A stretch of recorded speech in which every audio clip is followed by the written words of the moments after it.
Hello and welcome to the Murder Media podcast, where we analyse and overthink true crime. I am your host, Dr. Stella Marie Gaynor, and you can follow the Murder Media project over on Instagram, Facebook and Twitter. Well, when I remember that Twitter exists and I post something over there, it's mainly Instagram and Facebook. All got the same handle, murdermedia81, that's the numbers 81, and you can email me directly at murdermedia81@gmail.com. This week I'm on my own again. It was really nice to chat with Laura last week. Obviously I think it's really nice because she's my best mate, but it was nice to do this with someone else. It was a bit weird though, like it's funny how, me and Laura have been friends for actual decades now. It's been over 20 years.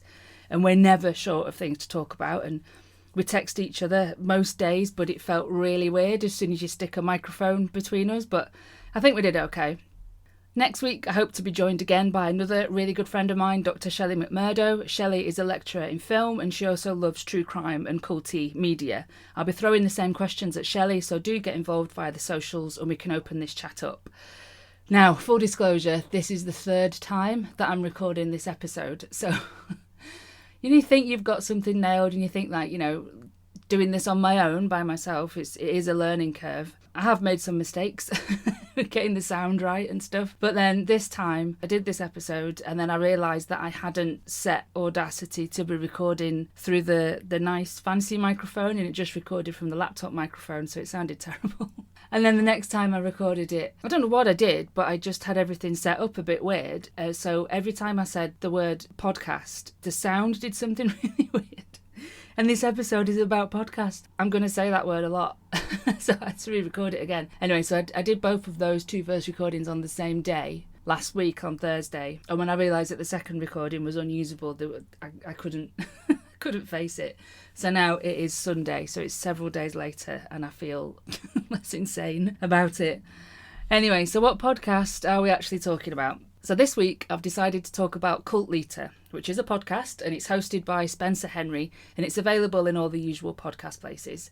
Now I'm going to talk about a particular episode of Cult Leader and then I'm going to talk about the Instagram post that corresponds to that episode. And these social media posts provide a place for listeners to interact with the podcast host and they can interact with each other. And then, of course, it's a really easy way to have free promotion and marketing for the podcast.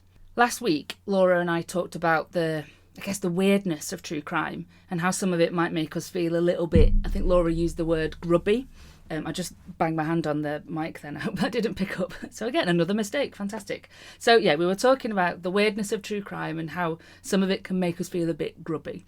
And we also chatted about that big old question, why do we even like true crime in the first place? Why do we engage with this murder media in the first place? And Laura talked about the very human need for answers, to know why. And I thought that was particularly interesting. There's a deep-seated need within us to know why something happened. And maybe one of the reasons for that is because it's to safeguard ourselves and to safeguard our loved ones. And then back in episode 3, I talked about Bailey Sarian asking what else can I add when she was gearing herself up to do an episode on Bundy. What else is left to say? Are we not done with these bastards yet? Like, what else is there to say? On Cult Leader, it's not the Bundy episode that we're going to look at today, but it is another big name. It's episode 31, in which Spencer talks about Jeffrey Dahmer. In fact, me and Laura were talking about J-Dog last week, weren't we? As I said, Cult Leader is hosted by Spencer Henry, and the podcast launched in 2019. Spencer hosts alone for the most part. Sometimes he has his sister on, and sometimes he has his best mate on, but it's mainly just him. Spencer has developed a podcasting style with private chat and in-jokes that are formed through his direct address to the listener. Spencer addresses his listeners as cult babes, and he regularly thanks them for listening and for joining his cult, as it were, and he welcomes new members all the time. And while this seems like a bit of fun, it is a laugh, cult babes and welcome to the cult and all that, the podcast did start with covering stories about cults, and it's covered many weird and wonderful cults since. I can't recommend it enough. But addressing the listeners as a collective, as the cult babes, this encourages peer belonging in the community of listeners. This, says Dumas, quote, increases the extent to which individuals feel connected and valued, end quote. So they feel connected to each other and they feel valued by the podcast host. To get this feeling that the podcast is a chat between friends, Spencer heads each episode with small talk about his weekly activities or what he's watched on TV that week. So I remember a few years ago, Spencer would head each weekly episode with a quick chat about that week's American Horror Story, because a new series of American Horror Story was running and Spencer was watching it, so we chat about that first. In episode 31, the episode that we're talking about today where he covers Dahmer, Spencer tells us about an escape room that he went to at the weekend. This personal information does several things. For the host, it's a way to start the episode, and I can confirm that it's really hard to just start an episode. Like, what do I say? How do I say it? And I wasn't even sure that starting with hello is the right thing to do. Because I'm pretty sure I don't say hello in the real world, even when I'm answering the phone. I don't know. Anyway, irrelevant. So starting with some general chat about life helps the host to get started. And it also helps the podcast feel like an intimate chat between friends. And that it's almost like that you're getting together for a catch-up. Intimacy via modes of direct address and self-disclosure encourages the development of parasocial relationships where the listeners feel like they know the host.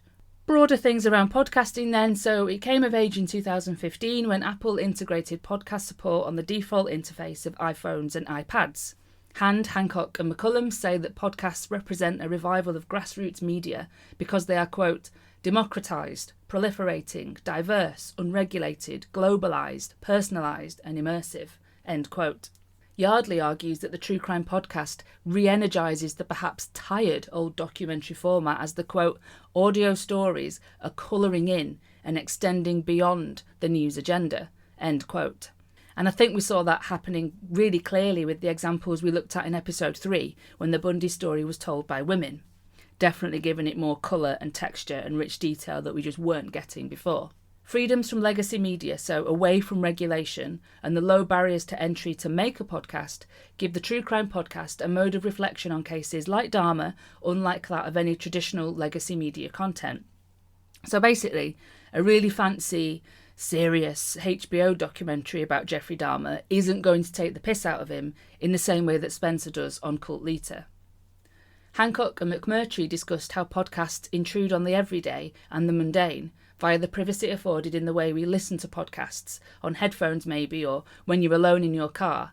This intrusion of the podcast and the host, it comes with us on our daily routines and, quote, occludes the external aural world and speaks to us wherever we may go. A companion, end quote. A retelling of these violent cases, so at times, as Laura said, so batshit, like the Dahmer case, become personal and intimate narratives, as the mobility of the podcast allows the story to accompany the listener in their daily life via the practice of private listening.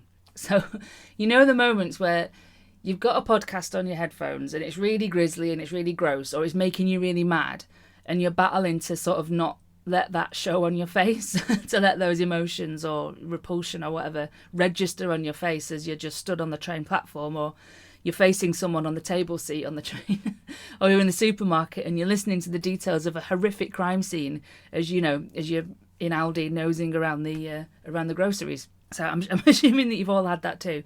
Anyway, Tanya Horeck, in her brilliant book Justice on Demand, when discussing My Favourite Murder, points to the contemporary participatory nature of digital true crime, and we consider podcasts as digital true crime.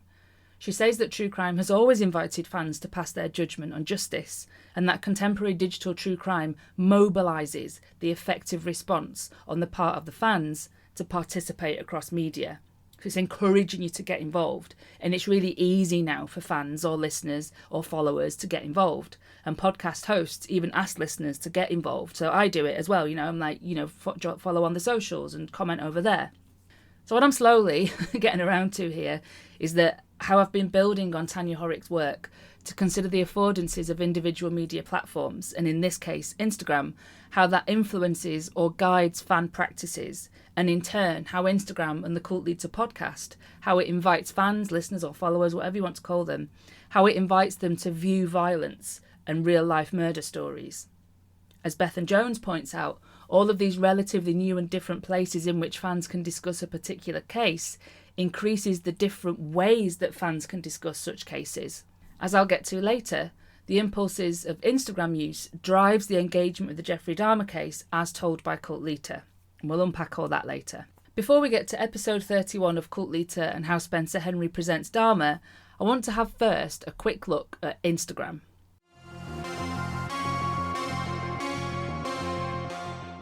Instagram has a demographic consisting of mainly 18 to 29-year-old women and over 300 million daily users. The primary activity of Instagram is the presentation of the ideal self, with promotion of the self being the central drive rather than the building and maintaining of relationships like we see on Facebook. 25% of Instagram photographs are selfies, which is of course short for self-portraits. And Dumas et al. Say that motives to post and comment on Instagram are to self-present and self-promote and to document their lives or your life for others. Dumas et al. Says it's to express and showcase creativity and to increase popularity amongst peers, which is measured via the metrics of Instagram, so likes, followers, etc. All right, so that's Instagram. Where and why is this relevant to true crime or true crime podcasts? So as I said, true crime podcasts usually have a corresponding Instagram account, and it's used to promote the show, new episodes, and it provides the place for listeners to engage with each other and with the host.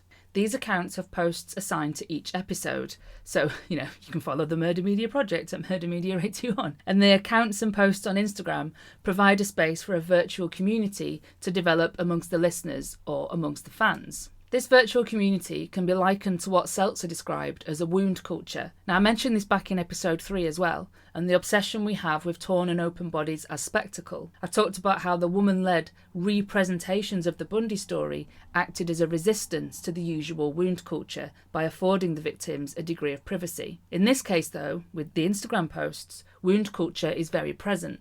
Seltzer says, quote, "The convening of the public around scenes of violence and the rushing to a scene of the accident, the milling around the point of impact, has come to make up a wound culture, the public fascination with torn and open bodies and torn and open persons, a collective gathering around shock, trauma and the wound."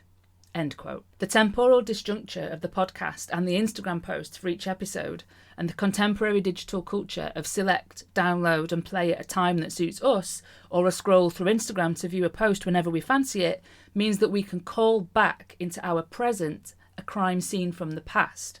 The listeners and Instagram users can gather around the Instagram post, a post that might contain, say, a carousel of images from the crime scene at the Oxford apartments. They can gather around these images as the public would rush and gather around a scene of an accident or the impact or crime, transferring the wound culture then to the digital and social media world. Earlier I said that Instagram, or the posts on Instagram that correspond to an episode of a podcast, provides a location for a virtual community to discuss murder cases in the comments. It's a place to gather around the recalled crime scene. I also said that the primary activity on Instagram is to engage in self-presentation, to present an ideal version of the self. Dumas et al. State that Instagram is, quote, "an outlet for presentation of impression management. Young people on Instagram are particularly focused on validation or attention from others in the form of likes." End quote. This behaviour, then, can be observed in the activities and posts that mirror, in the case of the True Crime podcast and its associated Instagram post, that mirror how the host approaches the case. Now, this mirroring can be seen in the modes of communication that are appropriate to Instagram, so tagging, liking, etc. And this communication is part of the pursuit of attention and self-validation. We see mirroring in the gestures and speech patterns, so net speak like lol, for example, or the use of emojis. Attitudes are mirrored, which we can see in the content of the comments, reflecting the attitude of the podcast host. Now, this mirroring, and mirroring of gestures and speech patterns and attitudes, has roots in the real world, and it comes from studies in how people conduct real-life interpersonal communication, real-life relationships. Being in sync with the members of your social group is vital for our survival. We are group animals. Instagram is a place where 18 to 29-year-olds form groups. The mirroring of gesture and speech patterns and attitude helps users to develop validation and value by peers in these digital and virtual interpersonal communications. And what I'm interested in here is the validation from other members of the Cult Leader fan group. Now, I know I'm really getting into the weeds of social media here and how communication happens on Instagram, and I'm going to talk about Cult Leader and what Spencer says about Dahmer in a minute. But it's understanding social media via communication studies and via sociology that helps us, or well, it helps me anyway, to put this stuff together, that helps us to understand how true crime, contemporary digital true crime, how that is functioning. So if you remember in episode 2, just remembering where I said these things, I was talking about the Ted Bundy tapes and the strategies of Netflix and their drive for nostalgia. And we can see that drive at work in the Ted Bundy tapes. So the same goes over here when we're looking at digital media, the podcast and its Instagram account. So the drives and methods and impulses of podcast listening and how Instagram shapes engagement helps us to understand what's happening to the story of Jeffrey Dahmer when it's retold in this way. I really like looking at how the bigger media industrial structures and conditions and those strategies, how that shapes the final media text. Pavika Sheldon, in her 2015 work on social media principles, explores interpersonal communication and mediated relationships and how these develop between strangers. She notes that an interpersonal relationship develops as people reduce any uncertainty about each other. And ways to do this is to seek information about the other person and to give away information about yourself. Sheldon says this is self-disclosure and it's an interactive strategy. Podcast hosts do this in their chat at the start of the episode that tells listeners about themselves. So in the episode of Cult Leader that I am getting to in a minute, Spencer tells us what he did at the weekend.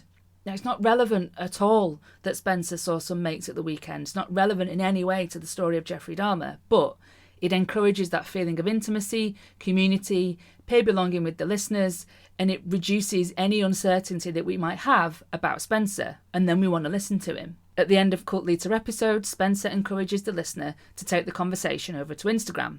And here's the thing, a podcast, one host to a listener, someone talking into a mic, it's not a conversation, is it? But it feels like one. And because it feels like it is, because the listeners or users are on Instagram, they engage in self-disclosure amongst themselves in this virtual community that forms on the post for the Jeffrey Dahmer episode.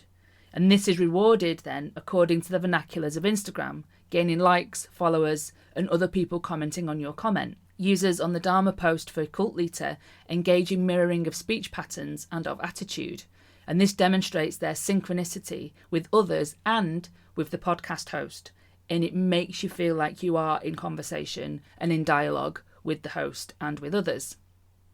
Self-disclosure in the case of the Dahmer episode and the Dahmer Instagram post sees users admitting that Dahmer is their favourite, despite the truly heinous crimes. And I think we forget that sometimes, just how brutal this story is. Now, these comments, Dahmer's my favourite serial killer, these comments get likes, and it makes it safe for others to mirror and disclose that they feel the same way. Sheldon comments on communication privacy management and the communication of private information being bound to culture and context. So the culture of true crime and the context of Instagram allows this liking and favouriting of certain serial killers, despite what these killers have done. And the culture of Instagram, how it drives self-promotion, which leads to users finding a way to insert themselves, however tenuously, and it is tenuous, into the Dahmer story. When users disclose their love for Dahmer and others follow suit in the comment section, this creates a shared boundary around this personal information, around this shared notion that they all love Dahmer, but that this is something which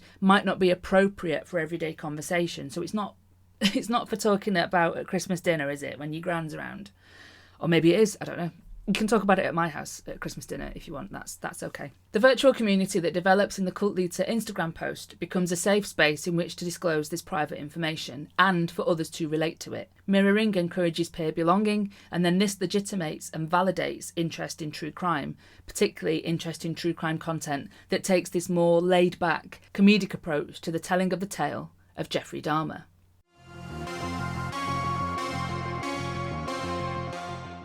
Right, we got here.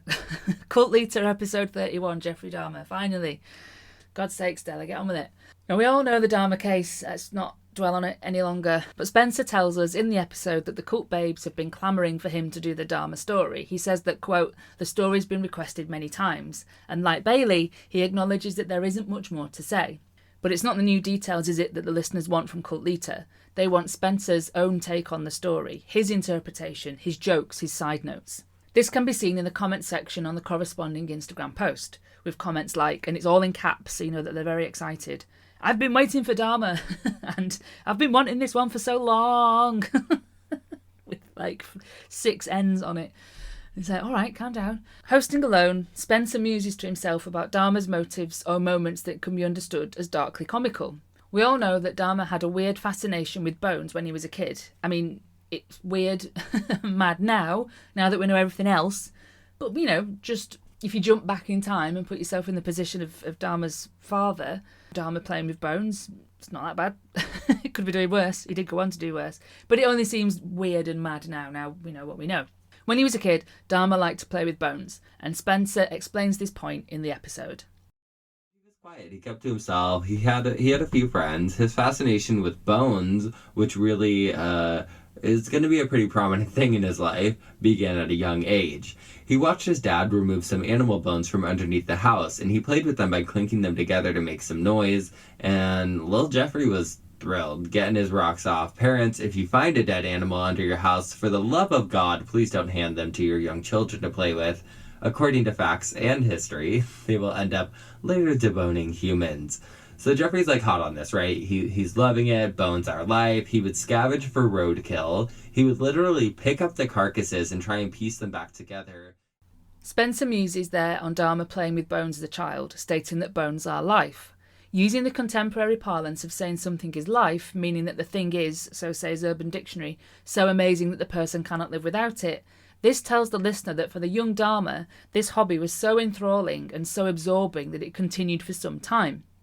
Cult Leader episodes are usually around the half-hour mark, so there's not time to tell every detail or moment of Dahmer's life. In using the modern slang term bones are life, Spencer is condensing this portion of Dahmer's childhood into 3 words, whilst also pressing to the listener how important this was.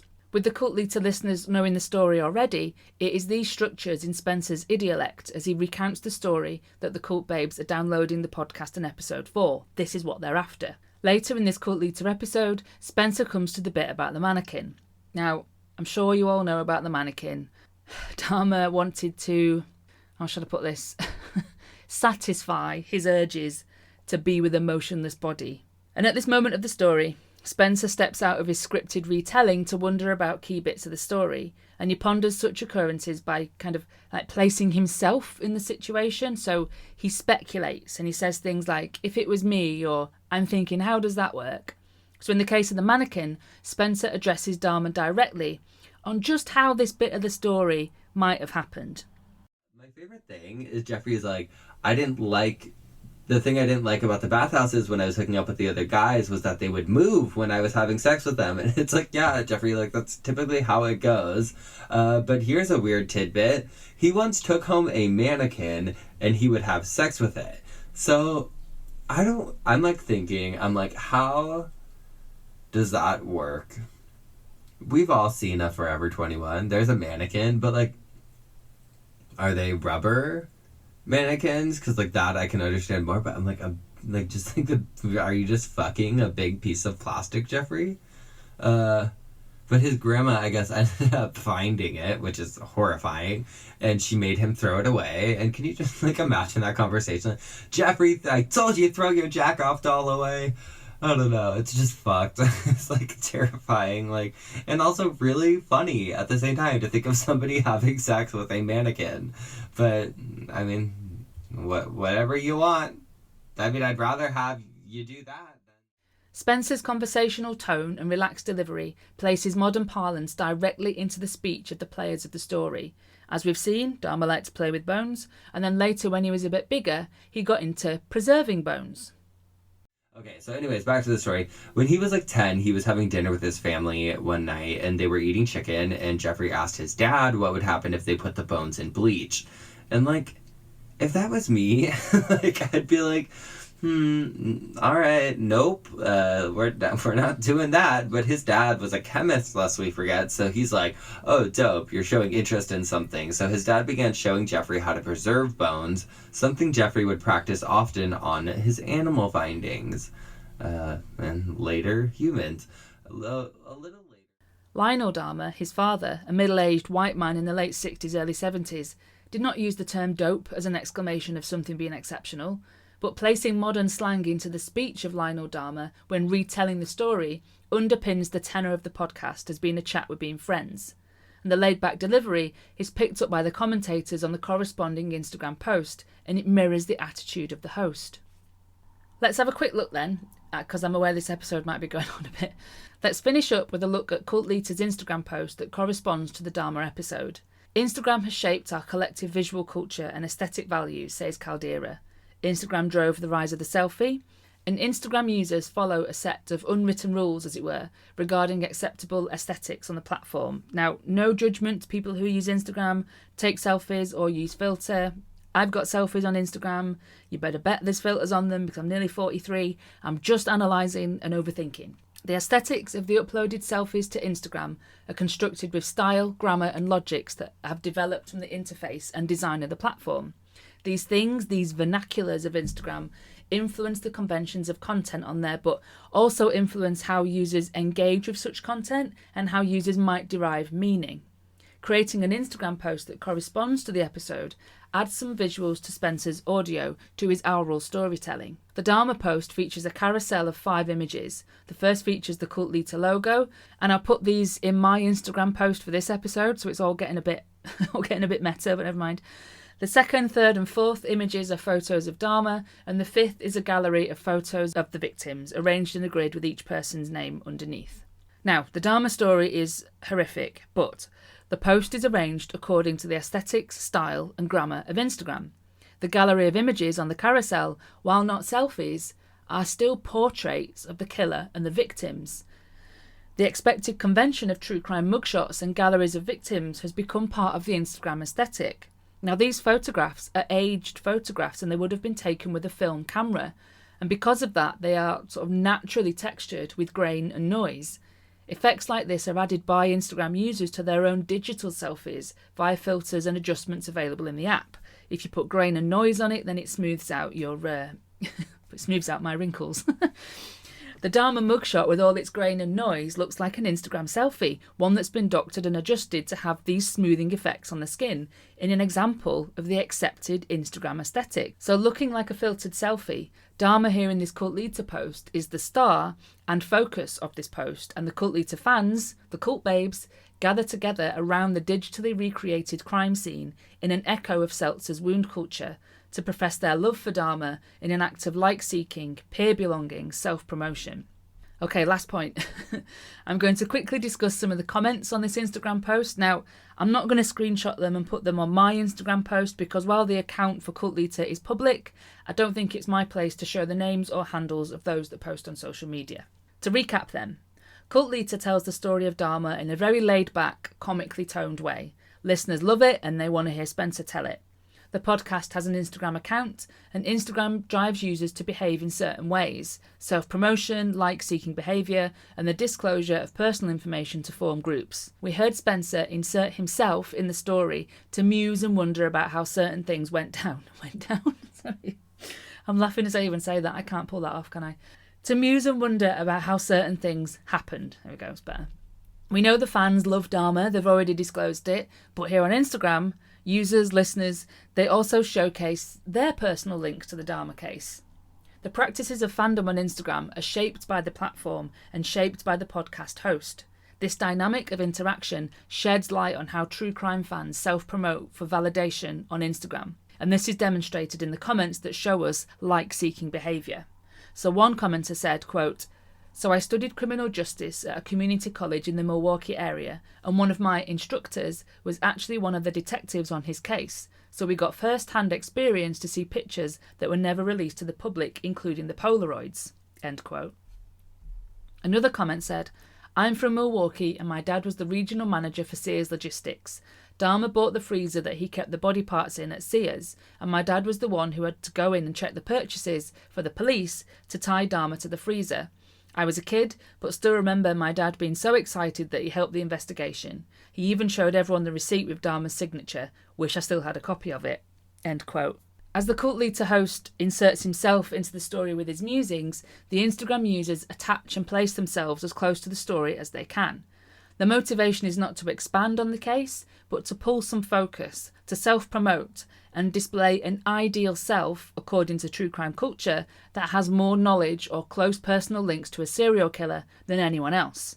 As Schmid explains, the very existence of famous serial killers in American culture brings together two defining features of American modernity: stardom and violence. End quote.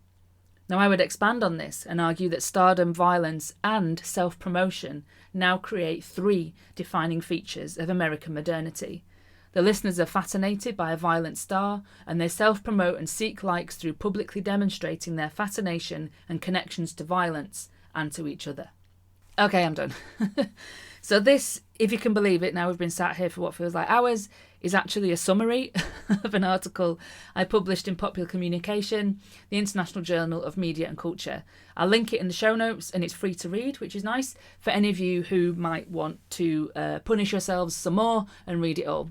Right, it is so hot in this room that I'm sat in. So hot. I've got all the windows closed because I don't want extra noise. I've got the door closed behind me, and it's probably not actually that hot, but anything over 20 degrees and I start complaining. So I'm going to go and get a nice lolly, follow the project over on Instagram with my corresponding posts, and I promise not to scrutinise your comments at murdermedia81, or you can email me directly at murdermedia81@gmail.com.